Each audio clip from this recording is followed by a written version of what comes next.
Hi, beautiful and lovely gamers. My name is Jonal. As a coach, as a professional coach, and someone that has worked with Tier 2, well, with Tier 3, and private coaches a lot, I get asked more and more about comms and comms and comms, and how do you do comms, especially in SoloQ? How are you supposed to communicate? And I see this specifically from NA. There's a lot of Americans that come from me for coaching, and what I see when I talk to them is in their matches there's a lot more comms, and you'll even see a lot of the players will actually handicap themselves by doing comms, because believe it or not, I know this sounds like really no brain, big brain, right?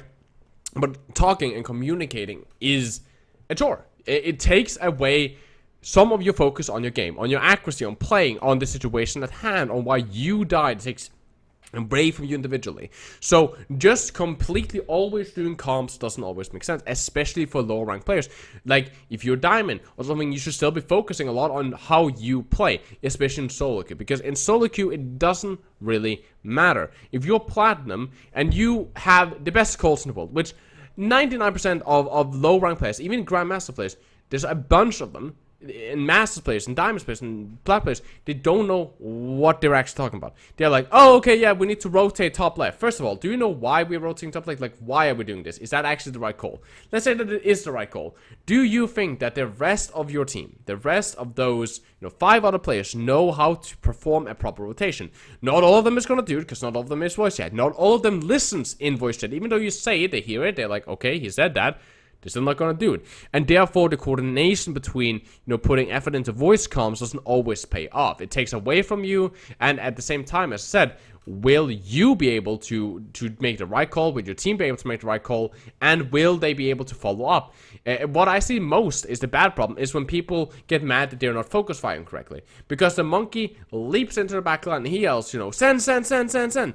But no one had set up a dive, because it's diamond, or it's master, or it's GM, but nobody still sets up the dive. In GM it happens more, of course, but let's say I played in master games where that says, oh, we're gonna play dive, cool, we're playing double flanker dive. There's no setup on the dive, the tracer doesn't scout, doesn't go into position. I play my position, but the monkey leaps in an area that I'm not covering because I'm in a position, even though I would, do a normal positioning. At that point, he will do his dive, he will yell the target, I'm out of range, the tracer's not a position, no one can help him, he dies, he feeds. And then he, of course, gets mad because nobody is focus firing the same target because he's diving a different area. Because, again, just because you're doing comms, just because you're yelling into a microphone, that does not mean that it's the right thing, that you're doing correctly. So, my advice on comms is this. Low amount of comms. Don't be focusing on shot calling and stress calling unless you are already good at it. You already know what you're doing, and you are in a match. You need to analyze: are my team actually paying attention to it? Are they actually able to do it? Do they have the game sense? If they don't, then probably you should turn it down and continue to focus individually on yourself. Comms that are, however, really good to do, and if you should have a microphone in front of you, just to communicate this: if someone is behind, if someone is flanking, if there is a blade coming in, if you're coming in and you want to combo an ultimate like a nano boost. That does not mean that this will happen, but it might happen, and that is the kind of the best way of doing it. That you will do the comm, you're not expecting anyone to respond to the comm, but you're still giving them the information. Like, for example, I can nano blade, I'm top right, or I'm ready, or I need healing, or something like that. Of course, the last one should be done by proximity, clicking X, but it's still nice sometimes to, saying, I need healing, I'm low over here or whatever. In general, doing that kind of comms and talking can be nice. It can work really, really great stuff like, you want to ultimate or you want to commit, or you have to watch out for something because they have grab, and just reminding a team, hey, they have grab. Just giving them that kind of information that affects them. Right?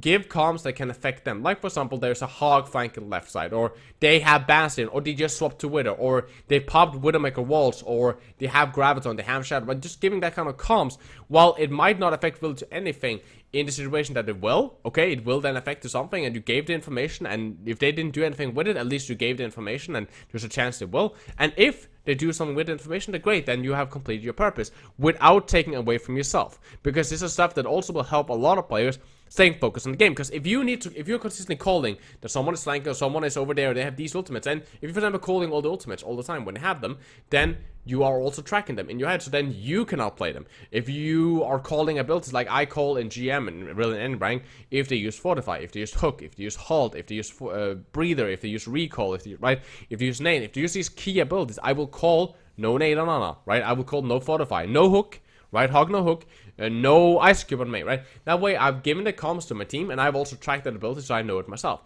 And hopefully there will be a focus fire on it, right? And that is what I normally like to do. Like I also normally say, you know, if I see, you know, Winston says in voice chat that he want to dive, then he want to dive, you know, I want to dive top right, or I want to dive the center. Then I normally say, okay, I'm with you, Winston, just to let him know that I'm with him so he can kind of commit and do his thing. That way I'm trying to just synergize, but I'm not telling him, hey, Winston, dive top right. I'm not shot calling or like forcing or doing full professional comms because one, I'm focusing on my own thing, which most people do. Two, just because you do professional comms, they won't follow them. They won't understand what the fuck they're going on or how they're supposed to respond to that, right? There's a tracer behind. Does anybody actually know how to respond to a tracer behind? Do you know how to do this? In most ranks, no, they don't. But it's still a nice call to have just so they know that there is someone behind, right? And in the end, again, it's about that.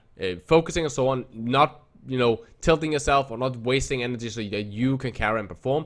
Doing that kind of comms is, in my opinion, the best way, and the way that I like to do it in rank. But I would like to hear how you guys do it in rank. Do you guys do full explanation? Do you not talk at all? Or do you do like this, where you just give like small snippets of information that do anyway, it's just nice to know, and if they don't respond, okay, then you don't care if they don't follow your calls, and if you give them the information and they respond to it, then that's great. Like you can't just giving them, like I do, giving them advantages, giving them information. Hopefully they use it. If not, okay, then you tried, and you will still just play your game and be focused on you being good and you carrying and you improving. So that's my guide to that. A like on the video, subscribe, and notification always helps out the channel. And if you want to improve, rank up, and get better at the game, you can hire me as your private coach. It's 50 euros for a 2-hour session. So hit me up on our Discord server. You should join that anyway. It's linked down in the description, including my Twitter and my Twitch. I hope to see you guys there. I love you guys very much. Please take care of yourselves, stay positive. As always, my name is Jonal, and you guys keep going to me in your cross.